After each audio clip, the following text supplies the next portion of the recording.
Welcome to Skills for Startups, a podcast dedicated to helping founders master essential skills to be successful. I'm your host, Avery Del Grosso. If you spend time anywhere near the startup space, chances are you've heard the term failing fast, a methodology that has been championed and anointed by startups and founders as the best business advice since sliced bread. Regardless of your industry or business, you have probably received this advice at one point or another. But as it turns out, maybe you shouldn't be blindly following this advice. Find out if failing fast is right for you and your business right now. Guiding us through our topic today is Zach Stucki. Zach is an experienced growth strategist who specializes in helping B2B SaaS companies acquire and retain their ideal users through deep customer insights, revealing what truly drives customer decisions. From his extensive expertise in helping startups align their marketing, products, and customer experiences, Zach brings unique insights to the table about why failing fast might not be all it's cracked up to be. Welcome to the podcast, Zach. Yeah, thank you. It's my pleasure to be here. So, what does failing fast mean for a business? That's a great question. It can mean a couple of different things, right? I think that the first thing that failing fast can mean is just I start a plan or a tactic or a strategy, and if it doesn't work, well, then I swap out. But there are a couple of, I would say, fundamental flaws with that logic, right? The first thing is that how do you define failure, right? Without a clear data-driven case for defining failure, then you risk on failing too fast. And you're basically just saying, well, if it doesn't meet what I expect to see or what my gut tells me it should do, then I should stop doing it and go with something else. And the problem with that is that, well, for starters, your gut is really bad at making decisions. I've talked with a lot of woo-woo people and they say, well, your stomach, your gut has more brain cells than what's up here. And that may be true. I don't know. I'm not a brain surgeon. But what I do know is that my gut tells me that those jalapeno poppers are going to be really good. Or my gut tells me, you know what? I can get by with that fifth slice of pie. I think I'll be okay. Right? And then 30 seconds later, you realize that your gut is an idiot, that was a terrible decision. And it's because our gut is hardwired to do a different job than we think it is. Our gut is often hardwired for confirmation bias, and it's hardwired to help us not die. And so it uses shortcuts. It uses all sorts of, frankly, bad approaches that work in the short term. Like if I'm running or in the forest and I hear a twig crack behind me, my gut says, all right, let's skedaddle out of here. That's good. That's appropriate. If I am a business executive, right? If I've just taken ownership of, let's say, a SaaS company, or not ownership, but the founder stepped away, I'm the succession CEO stepping in here. Following my gut is a really terrible idea because it leads to confirmation bias. And just bringing this full circle, it's really important to have those key metrics, because failing fast means, according to these key metrics within this time frame, it hasn't succeeded. That time frame was reasonable enough to give this plan the opportunity to work. So now I'm going to step away and retool the idea or evaluate, right? But a lot of times, because things don't meet our expectations, we cut bait and we stop 3 feet from gold. In your opinion, why would you say that failing fast has been championed so much by the startup community? Let me ask you this, because you have experience with startups.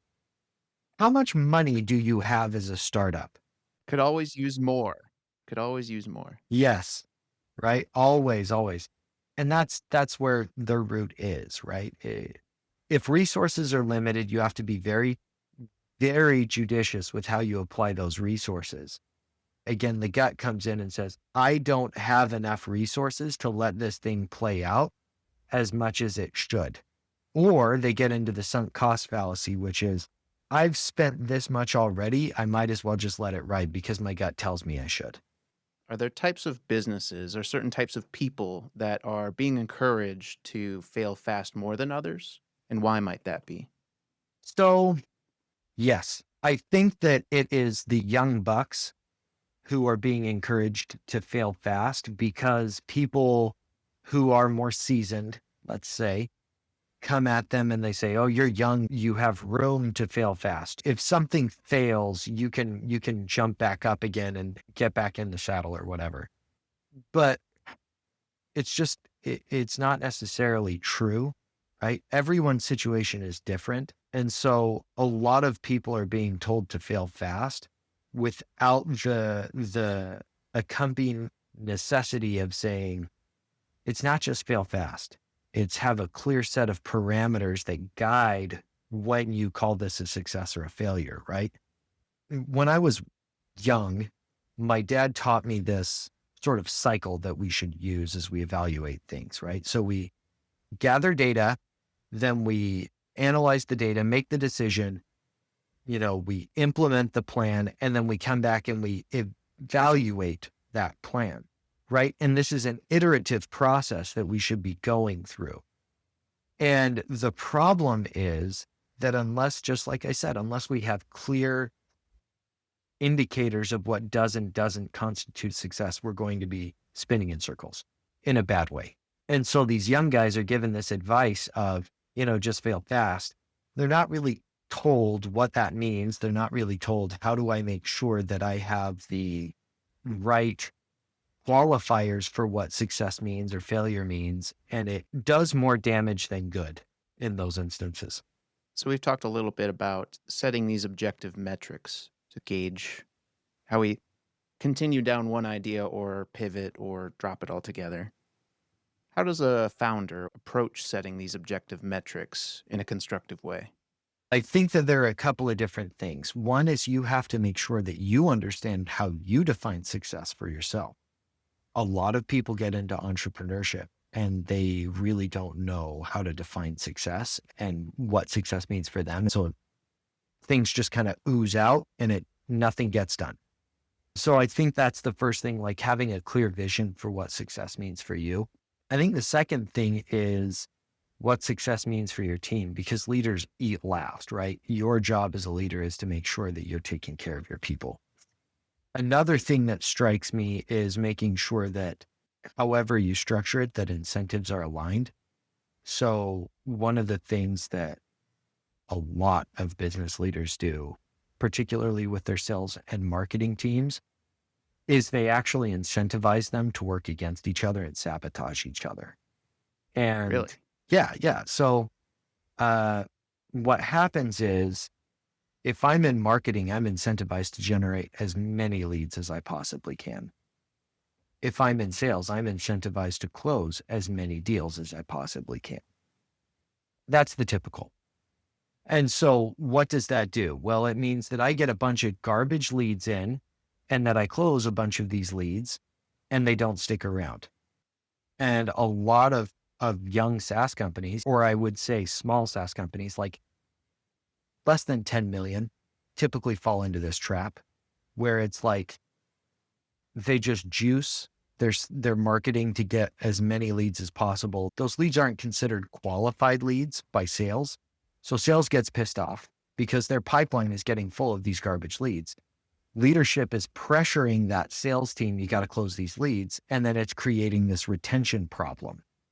And a lot of people don't draw that connection because they oftentimes blame product. Well, it's not necessarily product's fault. It's that these people were brought into the ecosystem of the company under false pretenses. And so you have sales and marketing that are at loggerheads, and then product is coming into this triangle and they're angry at everybody, and none of them can solve the problem. And all of them are doing exactly what they are incentivized to do. I think that making sure that your incentives are aligned is a big part of this as well. Then the last piece is in terms of understanding what success means and setting up these key indicators, you have to make sure that it's crunchy. You can't have a qualitative indicator for something like this because it will not work.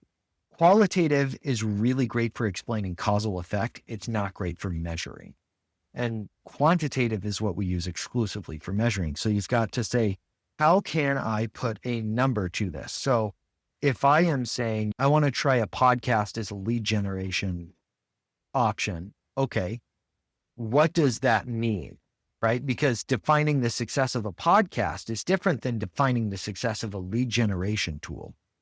And what is the acceptable ratio of cost to leads, right? So what am I willing to spend in terms of the podcast to generate the lead? Like, what's the acceptable cost of acquisition? And what's the lifetime value that I get out of those leads? Because that's going to be far more important to measure than typical ROI.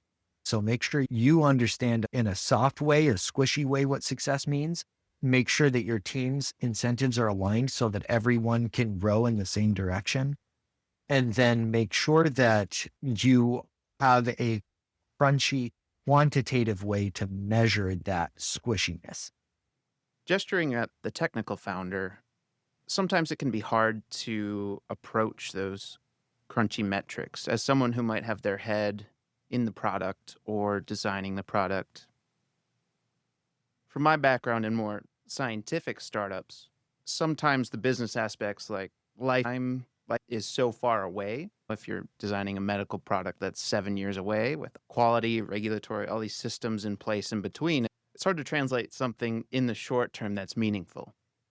So I would ask you, what are your key drivers of value to your customers and to yourself as a business owner, right? LTV is something that they use in SaaS all the time. That's why I mention it. But if you're talking about medical device innovation, what is something in the short term that drives success for you as a founder and for your customers, right? Whoever they may be. Maybe we can go back and add this to what we said earlier, which is, how do you define success, right? Like, short-term and long-term indicators are different in every business. And so how do you determine value in the short and the long term in a way that moves the needle for you and your team? Because I worked with a guy who he loved to innovate. Like, that was his thing. He loved to innovate. He loved to strategize, but then nothing got done. So for him, a successful day was we strategized this, that, and the other, and then nothing got done. And so the needle didn't move for him or his employees. And he lost a lot of key employees because at the end of the day, your employees are working for you for a paycheck. No matter how noble your cause is, if they don't get that cheddar, they're not going to stick around. And so you've got to make sure that it is something that can drive revenue to provide for yourself and your employees' families. That's a great point. I think that does kind of wrap it all together. Right. Well, and look at this. So pharmaceutical companies are a great example of this, because just like with a medical device, the first 5 to 7 years are spent in developing the formulation and getting it FDA approved. Once it's FDA approved and the formulation is developed, then oftentimes that model changes. But over the course of that 5 to 7 years, a lot of these pharmaceutical companies will either have the formulation acquired for, 7 to 9 figures by a larger company. And so you have to say, okay, what does success look like? Well, success looks like, okay, I closed another investor today, or, okay, we got this one step closer to getting FDA approval, or we had a conversation with a major pharmaceutical company that wants to acquire us. All of those conversations are meaningful. All of those conversations move the needle, and all of those conversations would be important key indicators, right? I need to have 5 conversations with investors every single day to get to our funding goal by our timeline. That's crunchy. Yeah, absolutely. As we're talking about these different situations for different businesses, are there any in particular where failing fast is an objectively bad idea right off the get-go? Yeah, I think that failing fast inherently is a bad idea if you've got a complicated product, you've got a strategy that needs time to succeed. Oftentimes, the better question is, in what situations is failing fast a good idea? Because I think that it's the exception, not the rule, more often than not. And if that's the case, right, then failing fast is a good idea when you know that you've dedicated enough resources to it. You have a clearly defined structure for saying, yes, this is or isn't successful based off of quantitative indicators. and you've evaluated the situation and you're ready to learn from that. And what you learn from that can't just be, well, let's not do that again, because that isn't effective. It's not helpful. Doesn't get you where you want to go. I thought it was interesting you said failing fast is the exception, not the rule. In in my own experience, it seems like failing fast has been championed and almost told by everybody, you should be doing this. Let's talk about that a minute, because when people are saying you should be doing this, oftentimes what they're referring to when it comes to fail fast is hire slow, fire fast. And they say that because you don't want to get a bad apple into your organization that's going to damage your culture, blah, blah, blah, right? But even that being the case, the reason why that works is because you have clear parameters around what does and does not define the success of an organization and that role, right? If I hire someone in a sales capacity, fail fast means I need you to close at least X number of deals within the first 3 months. If you can't do that, then we need to let you go. I need you to be doing this in terms of daily reporting every day. If you can't do that, we're going to let you go.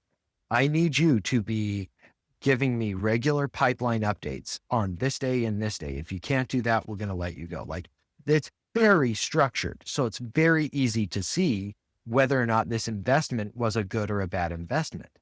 When we talk about fail fast in terms of business strategy, the problem is again, we're telling people rely on your gut, and that just doesn't work very well. And so that's why I say it's rarely the rule that we fail fast, just because we do such a poor job of clarifying what success looks like in those instances. And so we can't really say, well, did I give this a fair shake or not? No, you didn't, because you didn't know what success was, and you didn't have clear parameters that would allow you to measure success or failure. You just kind of threw money at it and said, does this feel right or not? Am I getting more money? Well, maybe. Does it feel like I'm getting enough money? No. Well, then quit, fire. Let's stop while we're ahead. Right? Like, that is not sustainable. That's not sustainable. I would agree with that. What I think happens is the fail fast mantra is almost glamorized a bit in the startup space specifically, because you see these large tech companies who started out this way, get these large valuations, take off. Everyone wants a unicorn product. And I wonder sometimes if that mantra gets overused and glamorized almost. And that's why I think you're absolutely right. Look at this. People like Mark Zuckerberg, Jeff Bezos, Elon Musk, the guys who founded Uber, like, they were already on the lookout for a good idea. If it wasn't Uber, then it would have been something else, right? Some people, they like to call them lucky. I don't think they're lucky. I think that these people just have good intuition, to be quite honest. Like, I really think that they just have good intuition. And Mark Zuckerberg, in terms of intuition, was just able to have enough intuition to hire the right people who have better intuition than he did. Just being honest, I think these guys have really good intuition, and that's why they're able to say fail fast, right? They're able to just kind of intuit, does this thing work? Does it not work? The problem when we try to follow that advice is that they're already outliers. Very few people have the level of intuition that they have. And so if it wasn't this idea, it would have been the next one or the one after that. And that's the problem, is that most people don't have that level of intuition. So we've got to systematize for intuition. And how do we do that? Well, again, clear success parameters, very clear, crunchy, something that we can just really sink our teeth into. And I think that those parameters have to be defined or outlined with the customer outcomes in mind as well. And what I mean by that is the customer getting what we need? Because I was talking with a prospect a couple of days ago, and a lot of the businesses that I talk with, they have very similar problems. Sales is plateauing. The leads that they're generating is having diminishing returns. Retention is down, right? And so that's impacting their revenue. They've got to fix it. So I was talking with this customer, and they were trying to do a fail fast with their product. And they were saying, I think that if we fix this product, that we will fix our retention problem. Well, I went through, and this is a customary practice that I have. I read through every single one of the reviews that they had received as a company. And it was interesting because I didn't find what I needed in the bad reviews. I found what I needed in the good reviews. And the good reviews kept highlighting this one thing over and over and over again, that these customers were hiring this company to do for them. The company inherently could not deliver on.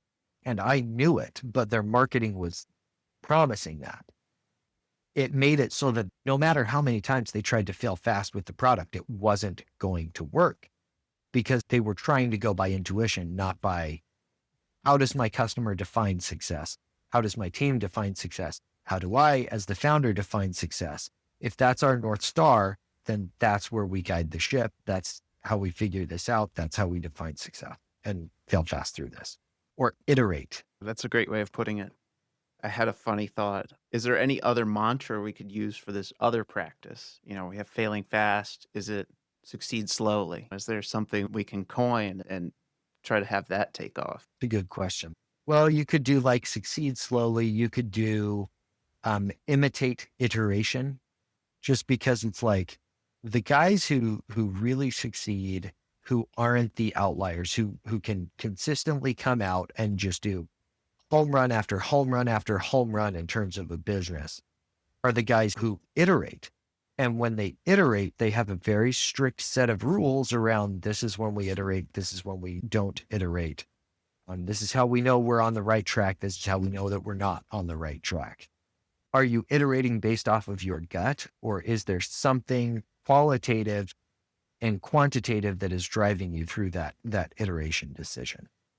Honestly, this sounds crazy, but bear with me. Vending machines are a great example of this, because vending machines are a microcosm of a retail business, but any business in general, right? You have to pay for inventory.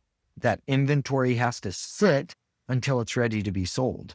And so it's like, okay, I have to set a clear parameter.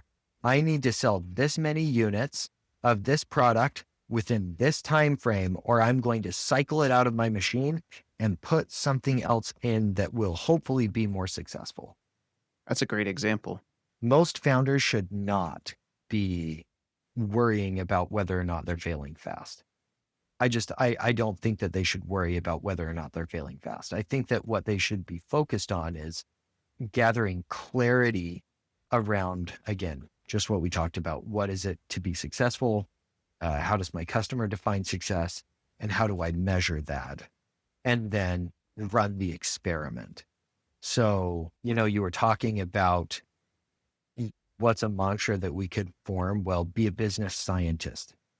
That might be it. Be a business scientist, run the experiment, form the hypothesis, test it out, evaluate. Don't worry about whether or not you're failing fast. Just ignore that advice altogether, because it's lousy advice that leads you to rely on your gut. And most people don't have the level of intuition that these giants like Steve Jobs do. If someone needs some help for setting those measures of success or metrics, where can they go? Are there any resources? Yeah, they can go to ignitionpointstrategies.com and schedule a conversation with me. I'm happy to help out with that. The other thing is that I think that the resources out there and available to them are not as robust as they should be in terms of defining success, because it's such a qualitative thing. It's something that's squishy. It depends on each individual person. And so it takes a lot of time. It takes a lot of experience to really recognize those points. So, remember when I was talking about the reviews that I was reading, right? Most people would read those reviews, read what the customer is saying and say, oh, this is a really good thing. This is it. And they would miss connecting the dot of, no, they say it's a good thing. It's actually a really bad thing because of X, Y, and Z. Right? Your product isn't doing what your customers think it's doing. And so, no amount of glamorizing your product is going to fix this problem. Your customers have to get clear and have to have that product, that value delivered to them. It's a lot of qualitative work But if they are bound and determined to DIY it, I guess I would say start with books like Competing Against Luck by Clayton Christensen. Just kind of understand, like, from the customer perspective, the outcome they're trying to create. I think that honestly, in this instance, generative AI might be a pretty good tool. And I don't recommend generative AI for a lot of stuff like this. But if you are very clear with generative AI and you walk it through and you say, this is what I propose to do, this is what success means, and these are the KPIs that I'm using to measure success. I want you to look at this, give me the good and the bad. Tell me where these KPIs will fail in terms of helping me measure my success as I've defined it above, right? And generative AI can typically do a pretty good job of that. Consultants are good at helping with this. University professors, oddly enough, you can reach out to them and they might be able to provide some moderate insight. There is a free program nationwide called SCORE, SCORE. It's just a bunch of retired executives who are volunteering their time to help small business owners. They might be able to provide some decent feedback as well. But again, if it were me, I would just go straight to the consultants. Those sound like some fantastic tips and resources that everyone can use. Do you have any final thoughts or wisdom you'd like to share? I want to be clear that people don't think I'm not saying trust your intuition. There is a certain value in intuition. But when it comes to things like fail fast, we need to validate and verify and be very, very rigorous in our testing. Because most of that intuition is going to be wrong in those instances. If you have intuition about a person, do some digging about that. And trust your intuition, but verify it. If you're going into a sales conversation and your intuition says, hey, I need to approach it this way. Yeah, trust your intuition in that regard. You may be pleasantly surprised. But if we're looking at business strategy, we can't just intuit all of our business strategy. That way lies madness. Thank you for sharing your thoughts and expertise with us today. It's been my pleasure. If you're interested in getting actionable insights about your own company, go to ignitionpointstrategies.com and book a discovery call. The link will be in the description. The Skills for Startups podcast is offering a free guide on customer discovery. Download yours today at skillsforstartupspodcast.com. Skills for Startups is part of the Prescription Podcasts family of podcasts. To listen to more interesting stories, including those that are shaping the future of our health, visit prescriptionpodcasts.com.